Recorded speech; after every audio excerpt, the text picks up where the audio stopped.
Welcome back to REIQA.com Real Estate Education Program. Be sure you started with the welcome video and have already completed sections 1 through 8. In section 9, we will cover all the many different ways to use creative financing to acquire properties.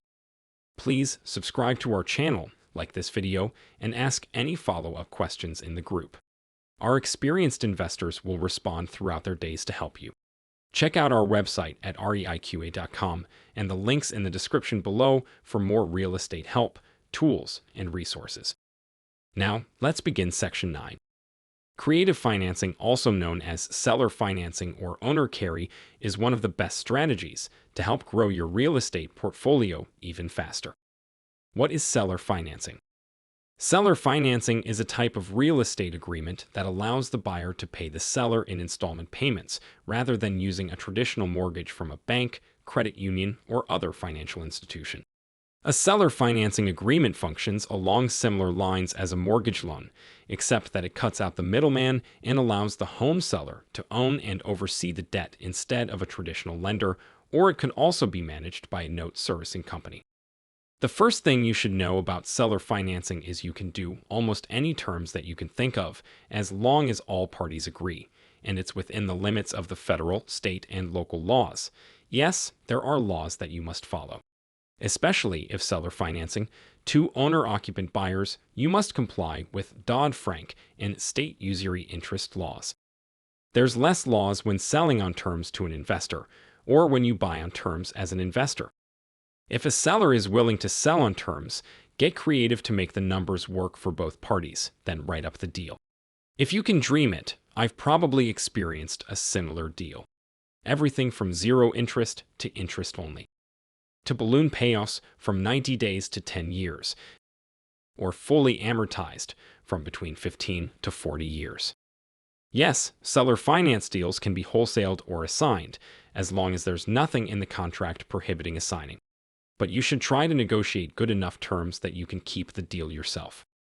I find many sellers who have been trying to sell for a while or tired landlords are a lot more open to the idea of owner carry back, especially if you add in a short-term balloon payoff between 3 to 10 years.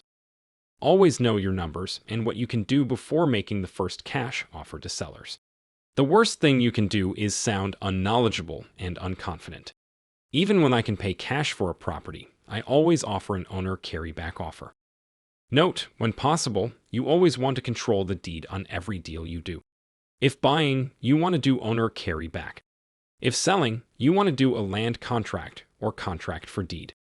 After offering a dollar amount the owner likes, one of my favorite ways to transition into an owner carry-back offer is by saying something like, "I really want your property and would gladly pay X. But the timing is terrible for me because I have so much capital tied up in other properties and construction right now.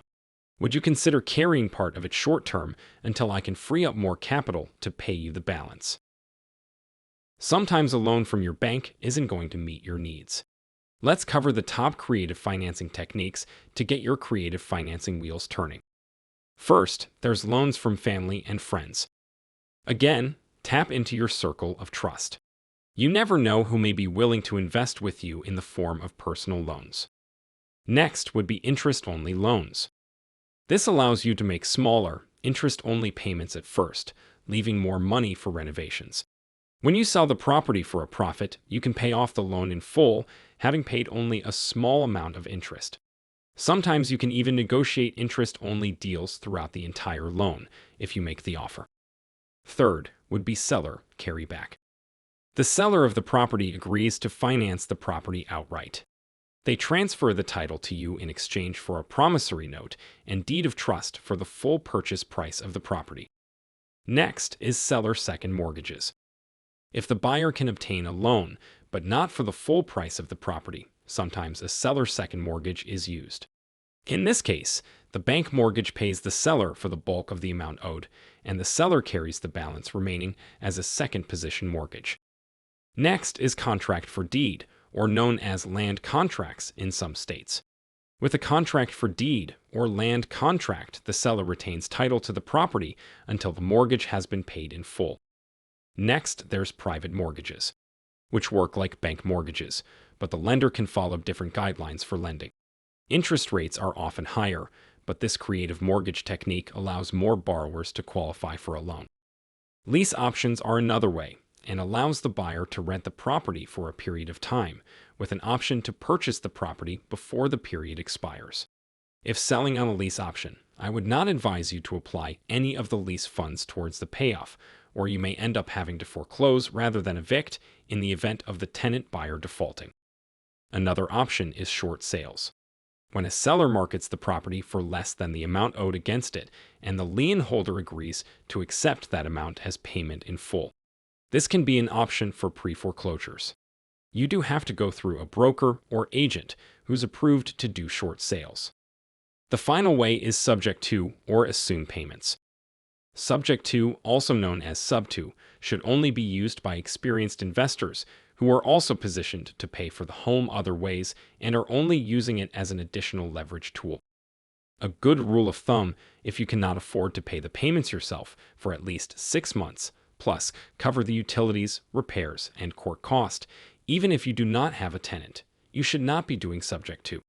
It can take months to get a bad tenant buyer out of your property, even when they're not paying, especially if in a state that is not landlord-friendly. Note, you should never wholesale a subject to deal, even though some people teach this is okay. When you acquire a property subject to, you are committing to performing on the contract, and if you wholesale to another buyer, they may fail to perform at some point, putting the original seller in an even worse position. In the event you had a subject to that you needed to sell, you should only sell with it being paid off in full. Otherwise, it may be better to just give it back to the original seller. Next, let's look at some other ways to use creative financing. A seller financing wrap is a great strategy that I often use. This means you can buy on terms and turn around and sell at a higher price and on higher terms, as long as there's no rule against it in your contract. Your buyer pays you, and you paid your seller, or this can be set up through a third-party note servicing company. If your buyer pays it off early, the seller's lien is paid off first and you receive any excess. Say you buy a house worth $200,000 for $150,000. With $15,000 down and amortized 20 years at 5% interest, your payments before taxes and insurance would be $891 per month. Now, you turn around and sell it for $225,000 with $25,000 down and amortized 30 years at 10%. The monthly payments before taxes and insurance would be $1,755 a month. Now, most sellers aren't going to want to carry it a full 20 to 30 years. So, you agree to say a 7-year balloon with your seller, but you put a 5-year balloon to your buyer to make sure you have room in case they can't pay it off. Their payoff amount to you at 5 years would be $193,000. But your payoff at 5 years would only be $113,000. So, you make $10,000 upfront from down payment and now have zero money in the deal. You cash flow $864 a month for 60 months, which is $51,840, and you also profit another $80,000 at the 5-year payoff. So, your total profit would be just over $141,000. Then roll that profit into more deals, and that's how you continue to build wealth. This same principle can be accomplished with a subject to acquisitions as well. Plus, with doing this seller finance wrap technique, you are not responsible for any repairs and maintenance. The buyer is. So, the cash flow is your money, not the plumber's money or the roofer's money, and no tenant phone calls to fix anything. Seller finance deals are out there, and doing a seller finance wrap is just another great strategy for your toolbox. Next, let's cover doing a creative finance flip partnership, which is another great tool that can be used to get a seller to agree to seller financing when your plan is to rehab and flip the property. This works great on a property where they know the needed repairs are what keeps it from selling, and you have the funds to do rehab but not to do the acquisitions. The numbers have to be good, of course, and you have to have enough money to pay a down payment, closing fees, monthly payments, holding cost, and do the rehab. First, you will come to an agreement on the purchase price. Then contract to do seller financing with like 10% down, with monthly interest-only payments and make the payoff due on sale or in 12 months, whichever happens first. So, they have a note protecting their interest. This could be first or second, depending on if they owned the property free and clear or had a mortgage. If they have a mortgage, it becomes a more complex sub-2 deal. Then you close on the deal and start the rehab. After a few months rehabbing it, you list it and sell the property. Close with buyer, and at closing the seller's funds are disbursed before yours. This is what protects them. So, let's look at an example of what the numbers would look like on a deal. Let's say the comps show the A.R.V. to be $230,000. Repair needs are $40,000. Agreed purchase price is $110,000. Down payment is $10,000. Balance due would be $100,000. Let's say it takes you 6 months and you spend $3,000 in holding costs. And 6 months of interest would be around $5,000. So your total out of pocket would be $60,000.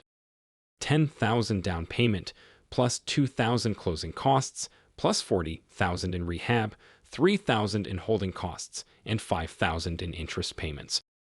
Now, let's pretend you only sell it for $220,000.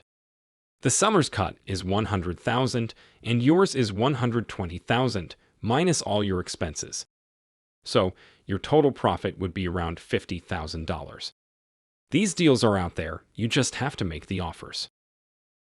I get asked a lot of questions about the difference between seller finance, rent-to-own, and lease option. So, let me break it down.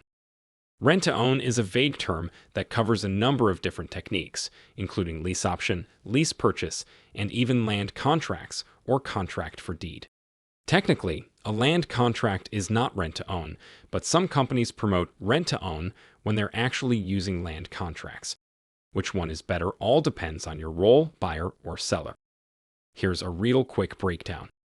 Lease option is a unilateral, one-way agreement. The seller agrees to sell the property. However, the tenant buyer has the option of buying or not buying. Generally, there's an upfront option fee that's usually non-refundable. Sometimes a portion of the lease payment is credited toward the purchase price. The option usually is for a set term with a preset purchase price, but it's all negotiable.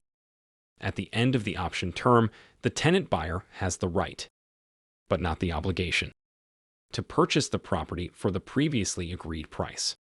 The tenant buyer would obtain traditional financing from a bank. Note, there should always be 2 separate contracts, the lease and a separate option contract. This is how you protect the deal from having to foreclose and can just evict if they break the lease. If it's all in one contract, they could argue that they were buying it, and a court may rule in their favor. It's happened to many investors. Now, with a lease purchase. It's a bilateral, two-way agreement. The seller agrees to sell the property. The tenant buyer agrees to buy the property. Just like a lease option, there's an upfront option fee that's usually non-refundable. Sometimes a portion of the lease payment is credited toward the purchase price. The option usually is for a set term with a preset purchase price. The difference is, at the end of the option term, the tenant buyer has the obligation to purchase and must buy the property or face potential lawsuit. With a land contract or contract for deed, there's no lease. The buyer is buying from day one. However, just like with the other possibilities, the deed actually isn't put into the buyer's name until some point in the future when the purchase is paid in full. These are also subject to Dodd-Frank compliance if selling to owner-occupants. Seller financing is so great because it helps you grow your portfolio without having to use as much of your own capital or bank loans.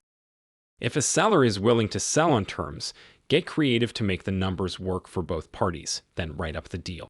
If you can dream it, I've probably experienced a similar deal. Everything from 0 interest to interest only, from 90-day balloons to 40-year fully amortized, etc. I always negotiate the price first, as if I was paying cash. After we come to an agreed price, this is one technique I've used many times to successfully get seller financing on the deal. I will say something like, "I'd love to buy your property for X price, but the timing is terrible for me. I just purchased several other properties and have several going through rehab right now and just have too much capital tied up to do it today. My bank doesn't want me to borrow any more funds because they're working on funding a big deal for me. Would you consider carrying part of the purchase price short term until I can move some properties and free up the funds to pay you in full? You'd be amazed at how many respond with either how long or what would the payments be. If they respond anything similar, you've got a deal. You just need to come to agreement on the details. Seller finance deals are out there. You just have to ask for them. Try this approach and see how it works for you. That concludes this section. In the next section, we will go in great detail about doing seller finance as an exit strategy or being the bank. Please subscribe to our channel, like the video, and ask any follow-up questions in the group. Our experienced investors will respond throughout their days to help you. Check out our website at REIQA.com and the links in the description below for more real estate help, tools, and resources.